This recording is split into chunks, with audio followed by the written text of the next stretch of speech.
Assalamu alaykum, hürmetli qarindoshlar. Bugun biz Şimali Avrupa İslam Teşkilat Birliği'nin 32. növbetlik muhakeme yığını g'albilik oyoqlashdi. Bu yığında Sharq Turkiston masalasi 4-chi qitim o'tirib qo'yildi. Bu munosabat bilan biz Shvetsiya faoliyat qilayotgan Uyg'ur ma'rif uyushmasining raisi Niyat Turg'un afandimni ziyorat qildik. Hurmatli Niyat Turg'un afandim, Şimali Avrupa İslam Birliği'nin 32. növbetlik muhakeme yığını g'albilik oyoqlashdi. Yığında 4-chi qitim Sharq Turkiston masalasini anglatish fursatiga ega bo'lindi. Sizcha bu yığında Sharq Turkiston masalasini anglatish qanday ahamiyatga ega? Assalomu alaykum, rahmat. Shimoliy Avrupa İslam Birliği'ninki muhakeme yig'ini bu qitim oyoqlashib 4-chi qitim Sharq Turkiston masalasini anglatishga muyassar bo'ldik. Sharq Turkiston masalasini bu yerda anglatish nihoyatda cho'ng ahamiyatga ega, chunki Sharq Turkiston Xitoy 1949-yilda besilgandan buyon taki 1980-ga qadar dunyo musulmonlari bilan bo'lgan aloqasi o'zaro uzilib qolgan bir holatda yashashga, Sharq Turkiston musulmonlari islom dunyosida musulmonlar bilan bo'lgan aloqasi uzilib qolgan bir holat. Shunga Sharq Turkiston to'g'riliq ma'lumotga, uchurga, xabarlarga nihoyat kam ega bo'lgandimi, az bir qismdagi kishilarga. Shu sababdan chet el sirtidagi har qaysi tashkilotlar, jamiyatlar Sharq Turkiston to'g'riliq nima ma'lumotlarni berib keldi. Bizmi asosiy kuchimizni bu Sharq Turkiston masalasini oldi bilan o'zimizning qarindosh bo'lgan, dinimiz bo'lgan musulmon mamlakatlarga o'zimizning masalasini, Sharq Turkiston masalasini anlatib kelyapmiz. Buning nihoyat cho'ng ahamiyati bor. Bu yig'inda qanday natijalar qo'lga keldi? Yig'inning eng oldin qo'lga kelgan natijasi Sharq Turkiston masalasi yana bir qatim qayta 4-chi qatim anglatildi. Anlatılgandan keyin bu yerga kelgan yig'inga kelguvchilar, har qaysi cho'ng tashkilotning vakillari, mas'ullari, har qaysi davlatdan kelgan ziyoratchilar, yig'in qatnashuvchilar bu Sharq Turkiston to'g'riliq texim cho'ng bir qadamda bilimga, ma'lumotlarga ega bo'ldi. Sharq Turkiston to'g'riliq texim cho'ng tushunchalarni hosil qildi. Uningdan boshqa bu yerdagi xizmatlarni uyushtiruvchi, qatnashuvchi Uyg'ur tashkilotlar, jamiyatlari shu dunyoning qaysi joylaridan kelgan islomiy tashkilotlar bilan, jamiyatlar bilan, vakillar bilan, islom olimlari bilan tanishish fursatiga, o'zaro suhbat qilish fursatiga uningga ega bo'ldi. Uningdan sirt bu yerda Yevropada faoliyat qilayotgan bu tashkilotlar hozir dunyoning har qaysi joylarida, ya'ni Arab bahori echilayotgan davlatlardan burun kelgan mishalarda xizmat qilib, muhojiratda turib xizmat qilib, o'zlarining vatanining erkinlik uchun ko'p kuch chiqargan kishilar bo'ldi. Bizning bu xizmatimizning hozirgi bu elib berilishi kelgusidagi Shimoliy Afrikadagi musulmon ellarga va O'rta Sharqdagi musulmon ellarga shularning nimasigimi, bu musulmon nimasini anglatishga shunday bir asos bo'ladi albatta. Shunday bir cho'ng bir natijalar qo'lga keldi. Rahmat sizga. Hürmetli Abdullah Ahad efendim, sizning boshlig'ingizda bir guruh qarindoshlar Finlandiya poytaxtida ochilgan Uyg'ur madaniyat markazining ochilish marosimida qatnashdinglar. Bu marosim haqida qisqa to'xtalib bergan bo'lsangiz. Auzubillahi minash-shaytonir-rojim. Bismillahir-rahmanir-rahim. Albatta ziyoratingiz ko'p rahmat. Shundan ko'rurlarimizga Janob Allohningki qizg'in salomni yo'llayman. Assalomu alaykum.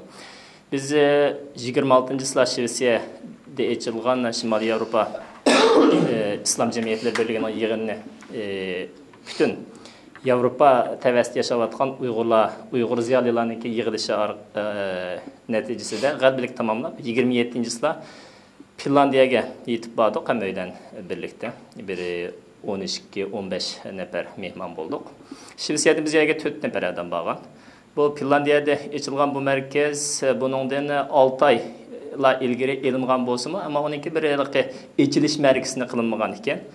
Şu Şimali Avrupa İslam Cemiyetleri Birliği'ninki Şvetsiyada açılgan yığılgan mihmallarının yığılışıdan faydalanıp, şunun bir içiliş merkezine kılıvatsak degen oy bilen bu Finlandiyadaki qarindoshlarni uğurlaştırıp diken.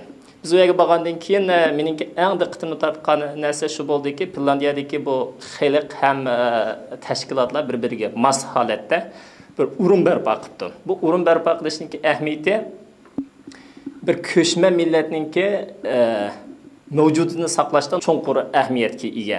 Chunki biz Uyg'ur xalqi shu yaqinqi yillardan beri ko'chman bo'lish yo'lg'onlandik. Endi ko'chman millatlarningki bir yerga berib, u yerga ijobiy yerlashish, shu yerdan o'zining huquqlarini elish uchun ma'lum darajada ya'niki madaniyatni o'rganishga, tilni o'rganishga, jamiyatga cho'kashga muhtoj bo'lsa, ikkinchi bir tarafdan o'zining mavjudiyatini saqlash, xosligini saqlash, yo'qolib ketishining oldini olish xavfi bor bu yerda.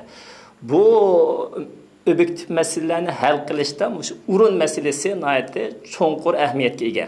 Chunki masalan har qanday bir tashkilotning, har qanday bir organninki boshida bo'ldi. Uningki ko'z qarashi shu yerdan taraydi. Har qanday bir millatninki uchrashadigan, fikr almashtiradigan bir markazi bo'ldi, qalb birligini aks ettiradigan. Mana buni Finlandiyadagi qarindoshlar gerçi kechikkan bo'lsa-mu, nihoyatda puxta holatda bir markaz barpo qilibdi. Bu markazninki cho'ng bo'lishi, kichik bo'lishi, modern bo'lishi yoki an'anaviy bo'lishi u cho'ng muhim emas. Ammo shu markazning bo'lishi bek muhimdir. Buni vujudga chiqiribdi. Biz buningdan nurg'on ta'sirlandik ham xursand bo'ldik. Ikkinchisi, bu yerga bir markaz ochilgan ekan, boshqa yiroq shahardagilar shu markazni cho'rdigan holatda shu yerdan uy tepishga, shu yerga ko'chib kelishga tirishidamdi. Mundaqcha aytganda, Uyg'ur jamiyatini barpo qildi edi. Bu ikki muhim masalaning tunji qadamini besibdi deb xursand bo'lishdik, ham ta'sirlandik. Hamda bu yerda Finlandiyadagi qarindoshlarga men shu yerda so'ziga vaqtim bo'lmay dedim. Hozirmi tavsiya qilaman, shu Finlandiyaga o'xshash taqdirga ega jamiyatlar bir narsaga ahamiyat berish kerak. O'rinni olib qo'yish bilan, markazni ochib qo'yish bilan bu ish hal bo'lmaydi. Bu yerdagi masala o'rin mayli kichik bo'lsin, mayli cho'ng bo'lsin, uning odam kelib, u yerda faoliyat olib berib, u ya'ni ma'naviy jihatdan ta'mir qilish kerak.